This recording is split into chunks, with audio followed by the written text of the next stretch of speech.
Bismillahirrahmanirrahim. Assalamualaikum warahmatullahi wabarakatuh. Halo teman-teman, kami dari kelompok 10. Di sini kami akan memaparkan tentang penafsiran ayat ahkam bab kurban. Tujuan kami membuat video PPT ini adalah untuk memenuhi tugas ujian akhir semester 1 mata kuliah tafsir ayat ahkam dengan dosen pengampu beliau Ustadz Farhi Asna LC. Baik, saya Husna Fatihatul Ma'rifah dan saya Laili Hidayah. Selamat menyaksikan.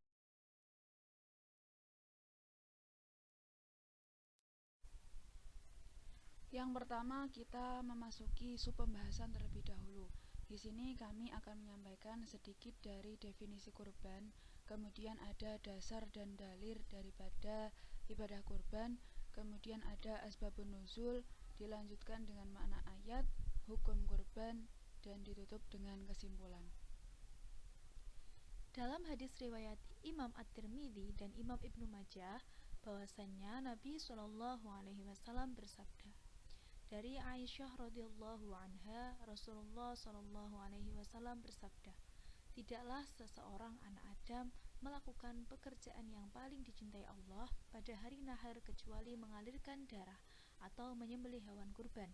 Jadi dari hadis tersebut bisa ditarik kesimpulan bahwasannya seseorang tidak dikatakan melakukan amalan yang paling dicintai Allah kecuali pada hari raya. Di situ ia mengalirkan darah atau berkurban dengan menyembelih hewan kurban.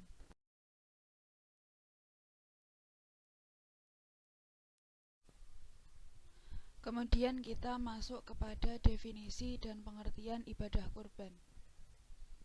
Dalam bab udhiyah, seorang ulama bernama Al-Asma'i mengatakan ada 4 penggunaan bahasa dalam hal ini. Ada 4 penggunaan bahasa untuk udhiyah atau kurban. Dalam hal ini, kurban bermakna udhiyah atau bisa idhiyah, dohiyah, dan juga adhah. Imam As-Sonai berkata, seakan-akan hal ini diambil dari nama waktu yang disyariatkan padanya menyembelih hewan kurban tersebut. Karena itu, hari tersebut dinamakan sebagai hari penyembelihan atau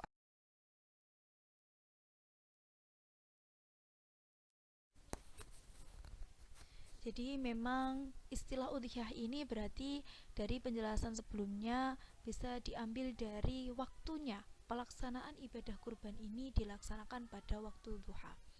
Kemudian kalau kita tadi sudah mengetahui secara bahasa, secara lugatnya, kita masuk secara istilah. Udhiyah atau berkurban ini merupakan salah satu binatang ternak yang disembelih pada hari raya haji dan hari-hari tasyrik dalam rangka mendekatkan diri kepada Allah. Kemudian menurut bahasa, kurban berasal dari kata qoroba yaqrobu kurban, kurbanan yang berarti dekat dan mendekatkan. Pengertian ini menurut Kamus Arab Indonesia.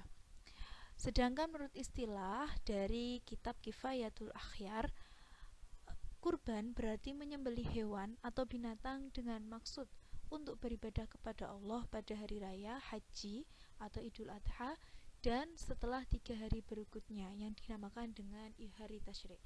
Jadi bisa kita tarik kesimpulan ya teman-teman, ibadah kurban ini merupakan salah satu sarana pendekatan seorang hamba kepada Allah dengan cara menyembelih hewan atau binatang kurban, binatang ternak yang dilaksanakan pada hari raya haji atau bulan Dzulhijjah, tepatnya pada tanggal 10, dan hal ini berlangsung sampai 3 hari berikutnya, tanggal 11, 12, 13 Dzulhijjah atau sering disebut dengan hari tasyrik.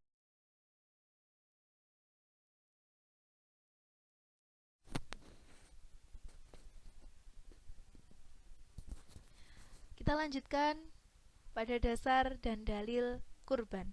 Di sini kami dari kelompok 10 mengambil Al-Quran surat Al-Hajj ayat 37. A'udzu billahi minasyaitonir rajim. Bismillahirrahmanirrahim. La yanalallaha luhumuha wala dima'uha walakin yanaluhut taqwa minkum. kadzalika sakhkharaha lakum litukabbirullaha ala ma hadakum wa basyiril muhsinin. Al-Quran Surat Al-Hajj ayat 37. Artinya, daging-daging unta dan darahnya itu sekali-kali tidak dapat mencapai keridhaan Allah, tetapi ketakwaan dari kamulah yang dapat mencapainya. Demikianlah Allah telah menundukkannya untuk kamu, supaya kamu mengagungkan Allah terhadap hidayahnya kepada kamu. Dan berilah kabar gembira kepada orang-orang yang berbuat baik. Al-Quran Surat Al-Hajj ayat 37.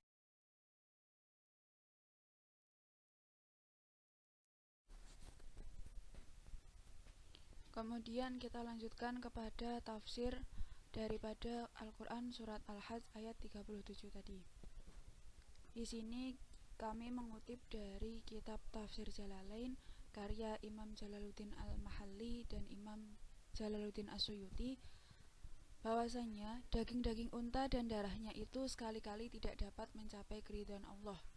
Maksudnya tidak dapat diterima di sisi Allah, tetapi ketakwaan daripada kalianlah yang dapat mencapai keridhaannya, yaitu yang dapat sampai kepada Allah hanyalah amal soleh yang ikhlas disertai iman, bukan daging dan juga darah hewan kurban tersebut.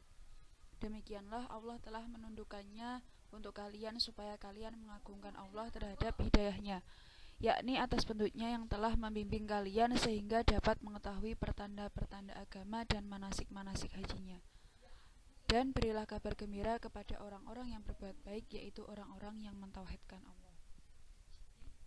Di sini Imam Jalaluddin Al-Mahalli dan Jalaluddin As-Suyuti itu menafsirkan bahwasanya ketika seseorang berkorban itu bukan daging dan juga darah yang sampai kepada Allah, akan tetapi keimanan atau ketakwaan yang dimiliki seorang tersebut ketika melaksanakan ibadah kurban atau ibadah haji dengan ikhlas karena imannya. Kemudian di akhir ayat itu ada firman, dan berikanlah kabar gembira kepada orang-orang yang berbuat baik, yaitu orang-orang yang mentauhidkan Allah. Jadi kabar gembira yang dimaksud di sini adalah mungkin dengan pahala ataupun hal-hal baik nantinya yang akan didapat seseorang ketika melaksanakan ibadah kurban.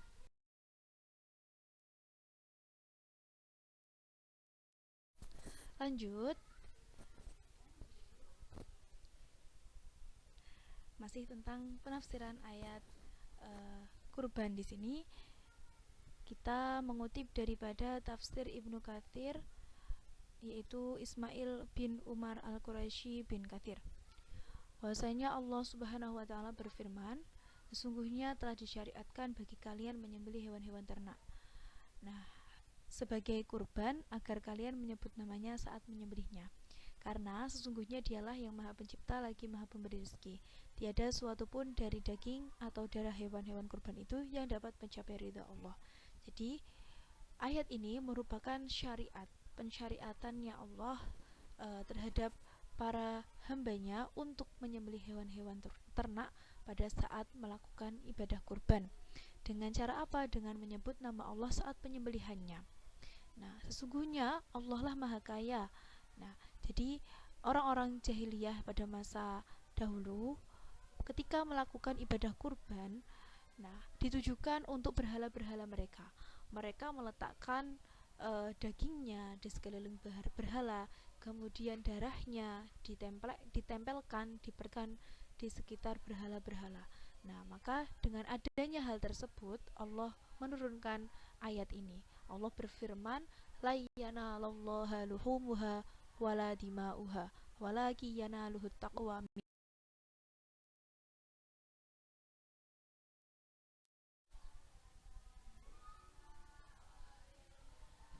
Selanjutnya, di sini penafsiran daripada Quraisy Shihab, Muhammad Quraisy Shihab mengatakan, Allah ini tidak melihat daripada zahir dari luar kalian. Allah tidak melihat bentuk badan dan amalan yang kita lakukan dari luarnya saja.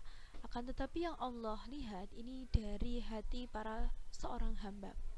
Jadi ketika melakukan penyembelihan hewan kurban, Allah tidak menginginkan seseorang hamba ketika melakukan ibadah ini hanya sekedar untuk memamerkan diri atau sekedar untuk membanggakan.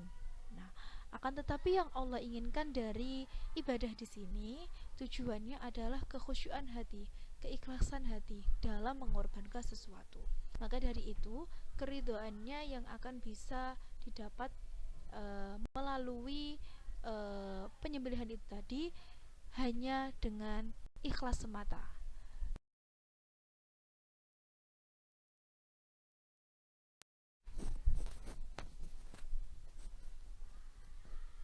Kemudian kita lanjutkan kepada asbabun nuzul surat Al-Hajj ayat 37.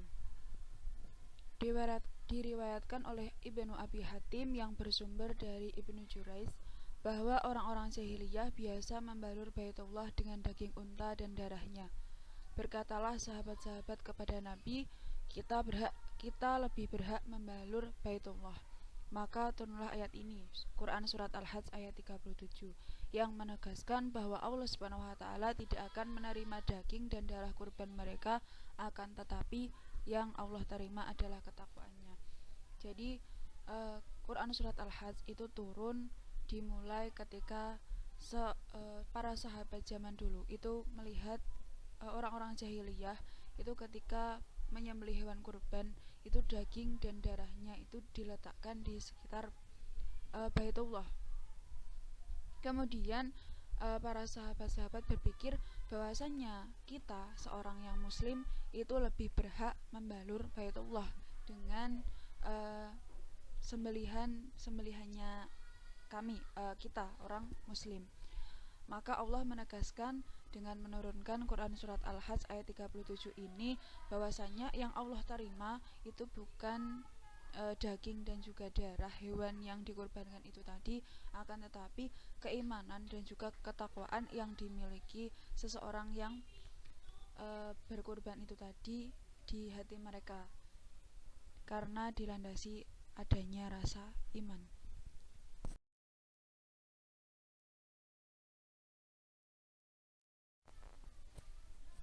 Next, makna yang terkandung di dalamnya dalam surat Al-Hajj ini merupakan suatu penegasan Allah daripada tujuan daripada ibadah kurban itu sendiri. Jadi, tujuan daripada ibadah kurban itu tidak hanya melulu mendekatkan diri kepada Allah. Nah, tidak hanya mencari keridhoannya. Nah, akan tetapi pendekatan diri kepada Allah ini harus didasari dengan rasa ketulusan, rasa ikhlas. Nah, sehingga seseorang yang beribadah kurban, yang melakukan penyembelihan, nah, ini tidak akan sampai kalau tidak didasari dengan rasa niat yang tulus, niat ikhlas, hati yang tulus dan lain sebagainya. Kalau masih di dalam hatinya masih terdapat rasa ingin memamerkan diri dan lain sebagainya, nah ibadah ini tidak akan diterima di sisi Allah. Karena yang diterima di sisi Allah di sini adalah ketakwaan daripada seorang hamba yang melakukan ibadah kurban.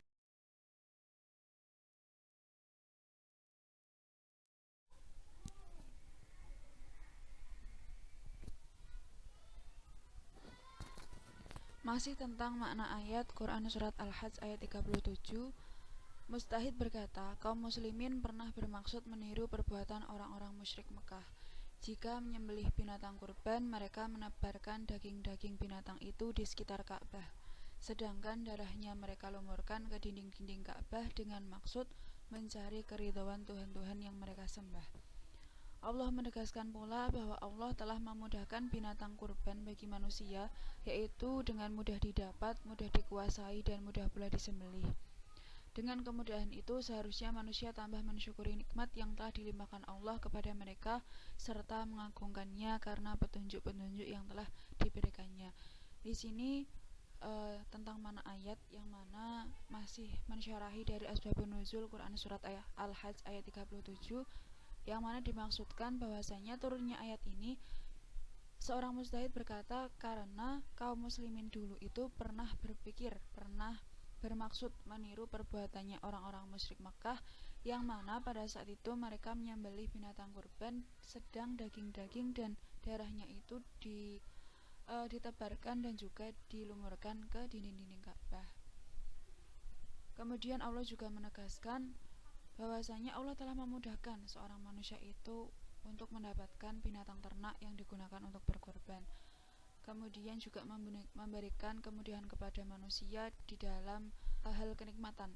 Maka seharusnya ibadah kurban ini ditunjukkan untuk mensyukuri nikmat yang telah Allah berikan dengan dilandasi rasa takwa dan juga rasa iman.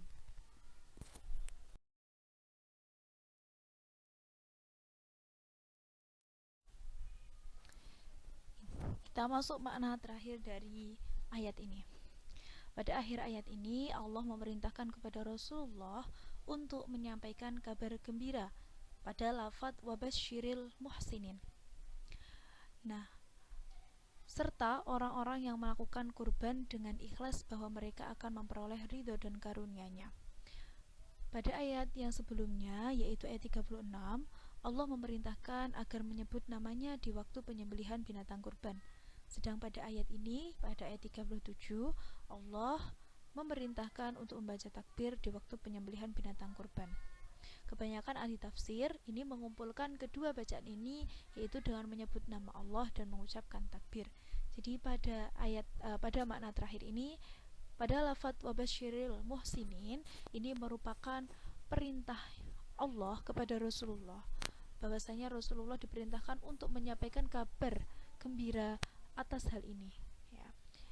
Atas kabar gembira bahwasanya orang-orang yang melakukan kurban dengan rasa yang ikhlas, dengan rasa yang tulus, ini akan akan memperoleh ridho dan karunia-Nya. Kemudian pada ayat ini juga para ahli tafsir mengumpulkan bahwasanya ketika melaksanakan penyembelihan hewan kurban ini harus disertai dengan menyebut nama Allah dan mengucapkan takbir.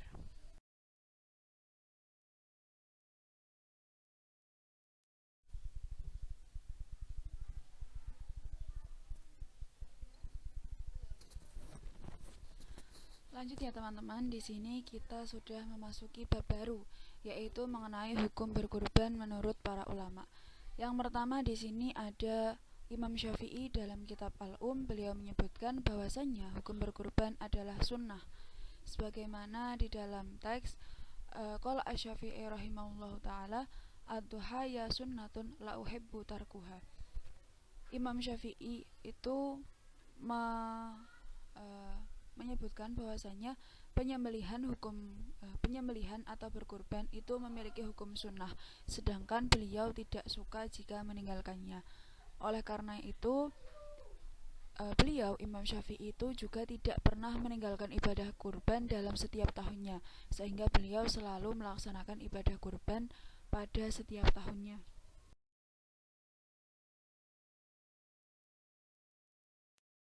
Ikhtilaf ulama mengenai hukum daripada ibadah kurban.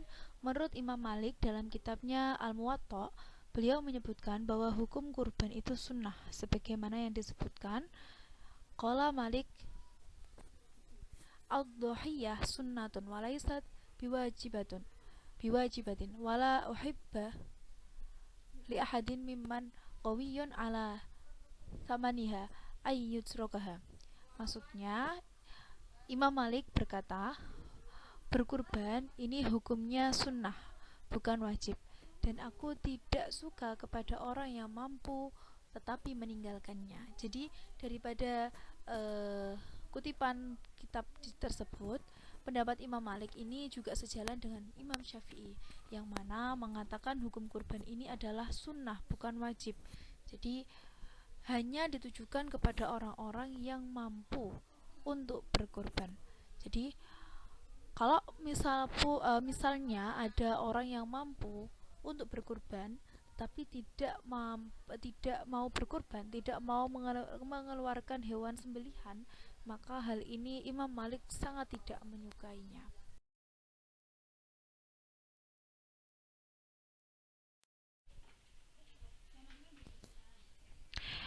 Kemudian, menurut Imam Abu Hanifah, kurban itu hukumnya wajib, sebagaimana yang telah disebutkan dalam kitabnya.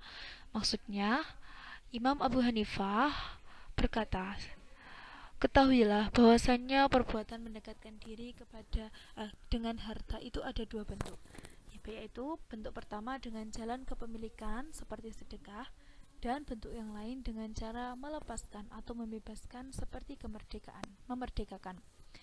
Dan dalam hal ibadah ini, kurban terkumpul dengan kedua maksud tersebut.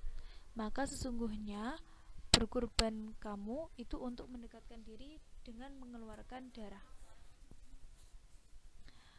Nah, hal ini merupakan bentuk pelepasan.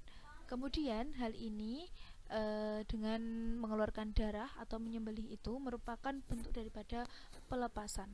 Kemudian daging kurban disedekahkan itu merupakan kepemilikan. Dan kurban itu hukumnya wajib atas orang yang mampu atau punya kelapangan rezeki, dan mukmin itu dan mukim.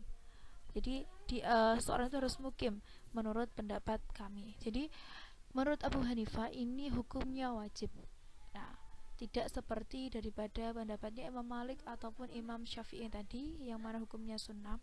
Bahasanya ibadah kurban atau seseorang itu harus melakukan pendekatan diri dengan harta itu ada dua bentuk. Jadi merupakan dengan jalan kepemilikan dengan jalan sedekah. Nah, kepemilikan bagaimana? Nah, kalau daging kurban itu sudah disembelih, nah kemudian disedekahkan, nah kemudian dibagikan kepada orang yang membutuhkan. Nah, ini maka seseorang telah melakukan bentuk daripada bentuk yang pertama, jalan kepemilikan. Kemudian jalan melepaskan itu bagaimana? Jalan melepaskan ini adalah membebaskan, memerdekakan. Jadi dengan cara penyembelihan itu tadi salah satu wujud atau bentuk daripada pelepasan. Adapun menurut madhab-madhab selain Hanafiyah seperti Syafi'iyah, Malikiyah, dan Hanabilah dan Zahiriyah, bahwa hukum berkurban adalah sunnah muakkad, bukan wajib, serta makruh meninggalkannya bagi seseorang yang mampu melakukannya. Jadi menurut madhab selainnya ini, Hanafiyah dan seperti Syafi'iyah dan lain sebagainya, ini hukumnya sunnah, jadi bukan wajib lagi. Jadi kalau seseorang yang meninggalkan ibadah kurban, maka ini dihukumi makruh, padahal sebenarnya dia itu mampu dalam mengeluarkan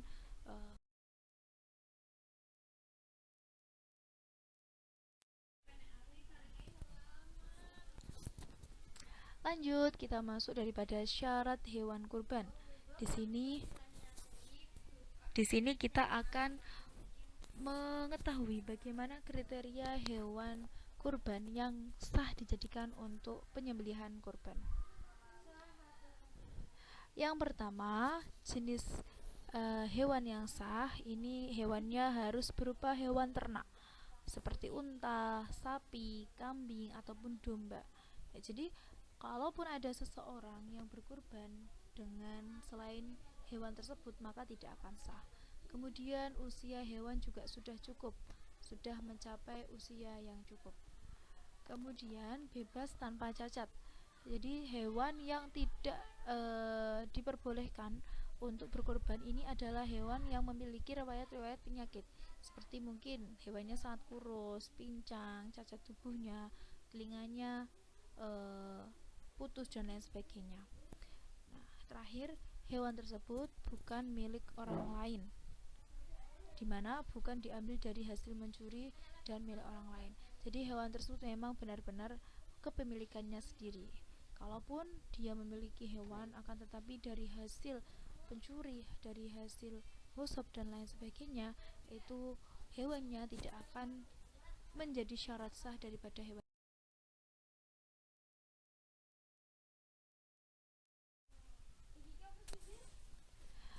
Kalau tadi kita menyebutkan hewan ternak dengan mencapai batasan umur-umur yang sesuai, Di sini kita akan membahas syarat umur hewan kurban tersebut. Untuk kambing domba atau adon, ini dia sudah berumur 1 tahun lebih. Kemudian kambing biasa atau kalau Jawanya itu biasa disebut kambing Jawa atau kambing kacang, ini telah berumur 2 tahun lebih. Kemudian untuk sapi dan unta, ini hewannya harus sudah berumur 2 tahun lebih. Seekor unta itu cukup untuk 7 orang, dan satu ekor sapi juga cukup untuk 7 orang. Sedangkan 1 ekor kambing ini hanya untuk 1 orang saja.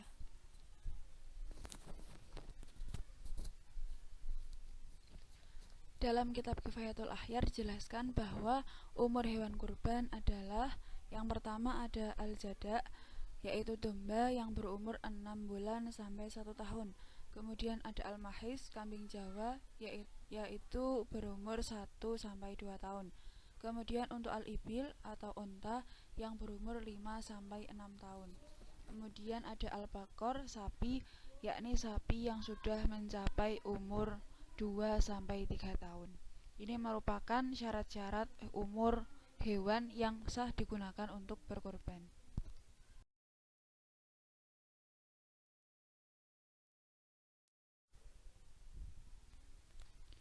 Kemudian kita masuk kepada waktu penyembelihan kurban.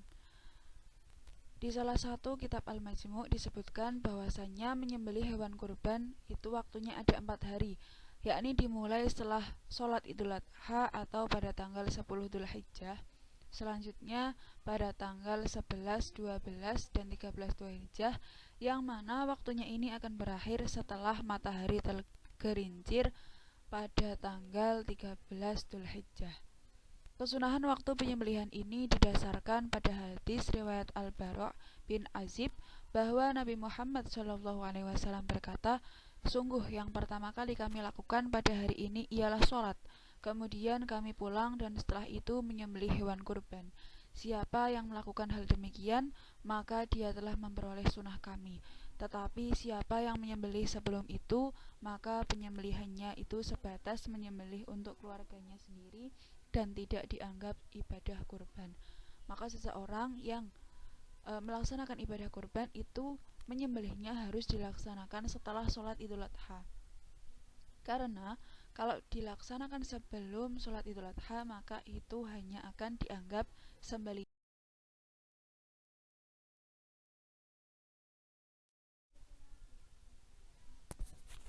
Yeay, akhirnya kita masuk pada part kesimpulan.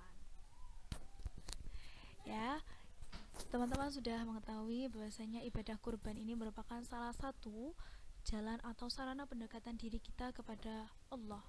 Dengan cara apa? Dengan menyembelih hewan kurban. Nah, hal ini merupakan salah satu bentuk ketakwaan daripada seorang hamba, yang mana dengan ketakwaan inilah yang didasari dengan rasa ikhlas, niat yang tulus, dan kekhusyuan hati. Adapun pelaksanaan ibadah ini dilakukan setahun sekali, ya, jadi tidak seperti ibadah yang lainnya melakukan ibadah setiap hari seperti sholat sehari 5 kali dan lain sebagainya. Akan tetapi ibadah kurban ini hanya dilakukan sekali dalam setahun, yang bertepatan pada tanggal 10 Dzulhijjah sampai dengan 13 Dzulhijjah atau dinamakan sebagai hari tasyrik. Kemudian penyembelihan hewan di sini, hewan kurban ini merupakan simbol daripada menyembelih, menghilangkan sifat-sifat kebinatangan yang ada pada diri manusia dengan niat mendekatkan diri kepada Allah. Apabila sifat kebinatangan ini sudah bisa dihilangkan, maka harapan manusia ini akan bisa hidup rukun, saling mengasihi, saling berbagi dengan kebersamaan, sehingga akan tercipta suasana yang nyaman, aman, tentram, damai, dan kondusif dalam kehidupan berkeluarga ataupun bermasyarakat. Terima kasih teman-teman telah menyaksikan, telah menyimak pemaparan kami tentang ibadah kurban. Jangan lupa berikan like, komentar, dan juga saran supaya kedepannya kami dari kelompok 10 terutama lebih baik lagi dalam melaksanakan ataupun membuat ataupun memaparkan tentang bab-bab yang akan kita bawakan di pertemuan selanjutnya. Baik, saya Husna Fatihatul Ma'rifah Dan saya Hidayah mengucapkan terima kasih sebanyak-banyaknya kepada semua pihak yang telah membantu, dan juga terutama kepada Bapak Muhadir yakni Ustadz Fahri Asna LC yang telah menemani kita di sepanjang semester 1 ini. Semoga apa yang kita pelajari bisa bermanfaat untuk kedepannya. Baik, kami dari kelompok 10 mengucapkan banyak-banyak terima kasih dan undur diri.